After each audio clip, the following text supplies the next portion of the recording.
welcome to Talk Comics. We're here today with Jim Starlin at the LFCC. Hello, Jim. Hi, how you doing? Where do we begin? We've got the Avengers. Let's talk about the Avengers, because the Avengers movie's just come out, and at the end of the Avengers, if you haven't seen it, there is a, something special. Something special. And it's a special villain that you were heavily involved in. And that villain, if you don't know, then you need to go and check. I'm going to say it now, so spoiler alert, it's Thanos. And if you didn't know that, then I can only apologise. But look, Thanos is in the movie, and it's something that you were heavily involved in. Yes, I heard that he was going to show up at the end there a couple of weeks before the movie came out, and so like everybody else, I went to a midnight showing at opening night, and there he was at the end. Thought he looked terrific, liked the little filigree they added to his armor, and can't wait to hear what his voice sounds like. But you had to pay for your own ticket. I mean, Marvel didn't invite you to the grand opening. I mean, being that you're such a heavy involver as a creator, they didn't pull out the red carpet for you? No, I actually haven't had any working relationship with Marvel since I worked on the Thanos title. In fact, I was informed a couple of years ago I'm actually blacklisted up there. But no, I went up there and paid my own $8 to see it in 3D, just like everybody else. Why have they blacklisted you? We had editorial differences at the end of the Thanos series, and it just... Was it Infinity War? No, this was the Thanos, his own title. Oh, right. I managed to turn it into their 5th best-selling book, and as my reward, our relationship went sour, and I was soon out of there and haven't been back since. We'll come back to that in a minute, but there's something that I'd really like to talk about, which is death in comics. Death and coming back to life is now such a usual part of comics, but when you were writing it all those years back then, death was something quite special in comics. And for example, Captain Marvel, which The Life and Death, which is one of the biggest selling death titles there is, they showed, made a point on how maybe death should be put across in comics, and they never really brought him back. It took quite a long time before we ever saw him in a comic again. What do you think they're missing or they've gained by doing these death and returns? Well, they've diminished the whole impact that death has in their universe.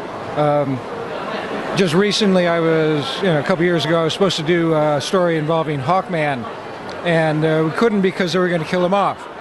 And it turned out that I could have used him in the story because 2 weeks later they were bringing him back. So, I think it diminishes it. At the time that I killed off Captain Marvel, they were strictly, they are corporate properties. They're not real human beings. And so nobody wanted to take a chance on losing that corporate property, but Captain Marvel was something they didn't know what to do with. All the writers up there at Marvel at the time said, I don't want to touch that one. And so they decided they were going to create a new Captain Marvel who was a black woman this time. And I obviously did a pretty good job of killing him off, so for more than 20 years there he's remained dead. And we'll see what happens with him. I understand that they're talking about doing him another time. Well, it wasn't just him that you put down into the grave. We had Robin in A Death in the Family, and that was quite strange. I mean, it's an old book now, so I'm not giving anything away really by saying that they go away to the Middle East, and it's quite prominent actually today in today's world politics. And Joker actually. He becomes an ambassador to Iran. Yeah. That part of the story was kind of tricky because we had the Ayatollah Khomeini in there at that point. And just as we were finishing the art, his health went south. And so we had this really bad few weeks where we were trying to figure out if the book was going to come out before he died, which was going to ruin the book. Not going to be very easy on him either, but... Did you send him a letter saying, please don't die? Oh, I was... Sure, the American government would have loved that. They just done the fatwa on Solomon Rushdie, so we were trying to keep our heads down as far as we could at that point.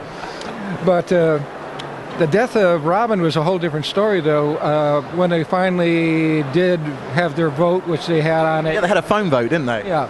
Or a letter vote. They all voted. It was phone in. It was phone, wasn't it? And it was like the beginning of that technology. They had to use it. Soon afterwards, when the book came out and it was a great bestseller, I really got in the doghouse with DC Comics because they hadn't realized they still had all these lunch boxes and pajamas with Robin on it. So they very quickly had to create another Robin, and my work relationship with DC went out the window at that point. Oh, really? Oh, yeah, I didn't work for him a couple years after that.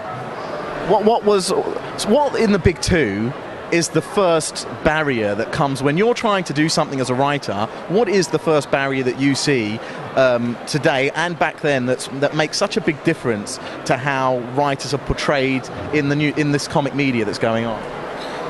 Well, the biggest barrier has always been that editors are very protected to their territory, and so they don't want you playing with their toys. When I was doing the Infinity Gauntlet, we were very limited down on which Marvel characters we could bring in. The X-Men editor said you can have 2 X-Men because they were the hottest book at that point. And they really didn't think much of this idea of doing the Gauntlet and that. And then it became a bestseller, and all the books that had connected up with it went up in sales that month. So when we did Infinity War about 6 months later, man, we were deluged. Everybody wanted to be in on it. But at the beginning, it was tooth and nail. I've done jobs over at DC, and they're not so bad now, but in the old days, all the editors hated each other and didn't want anybody using their characters. So that was kind of tricky. I did one story called The Weird. And at the end, it was supposed to be Superman and Wonder Woman who were possessed by these aliens, which the Weird has to deal with. And it went from Superman and Wonder Woman to Superman and Captain Marvel and the Superman, and finally we ended up with some character that neither Bernie Wrightson or I ever heard of, Superman and Nuklon. So it's always kind of tricky. How do you feel, for example, I mean, right now you've got things like Before Watchmen, where, Alan Moore is up in arms about a story that he felt was complete being told. How would you feel about Marvel or DC taking your stories and then either retelling them or adding to them in some way or changing them in some way? It's already happened. Thanos has gone on without me, and there's been changes in that character. I understand right now they're retelling it again with a new crew. So, you have to understand these are corporate properties. We used to have to, in order to get paid, we used to have to sign the back of the check. So even though I've overwhelmingly done the majority of the Thanos stories, it's against the Marvel editorial philosophy to link any character to a certain artist or writer, because that goes against the idea that it's the corporation that's the creator and not the individual writers. But contracts in those days, I'm assuming, were very different now. Now they're very ironclad. They have 100 million lawyers check that those contracts are what they are. But back then they were obviously different. Is there a different understanding about how the property exists between the writer and these corporate companies, or have they just said, look, it is what it is today, and it's exactly the same as it was then?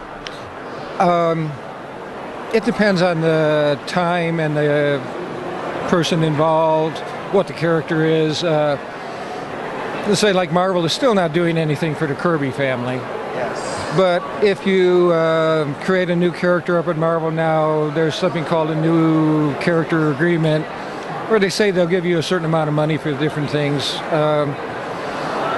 It's all different. There's a variety of different options to do these days. I'm doing mostly just creator-owned stuff. I have a new illustrated novel coming out in about 6 months from now called Mind Games. Yeah, I was going to say, look, this is the past. I'd love to know what you're doing at the present and the future. So tell us a little bit about Mind Games and any other projects. Well, Mind Games is, I probably shouldn't be telling this out on the air yet, but I'm going to be working with a new company called 215 Inc. And I think they're going to be my publisher on Mind Games, which is the beginning of a number of illustrated novels I want to do.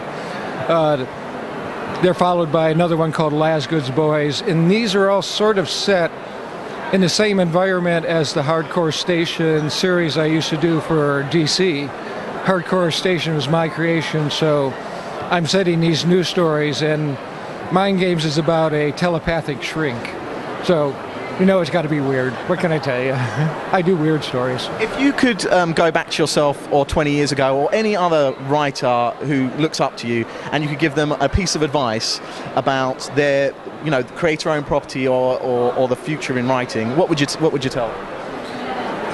I would tell them that if you're going to start off, it probably isn't a bad idea to do one or two really good jobs for DC or Marvel, get your name out there, and then get away from them as far as you can, and do your own thing. Take your chance. I mean,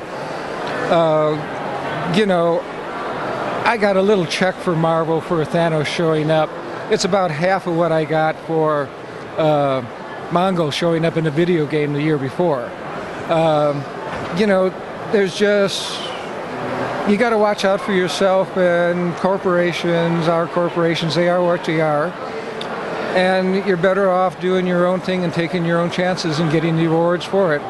Sometimes it may take years for it to come down, but quite frankly, the movies and the computers, they're looking for content, and if you've got a good story, it will win out in the end. Are you heavily involved in computer games nowadays?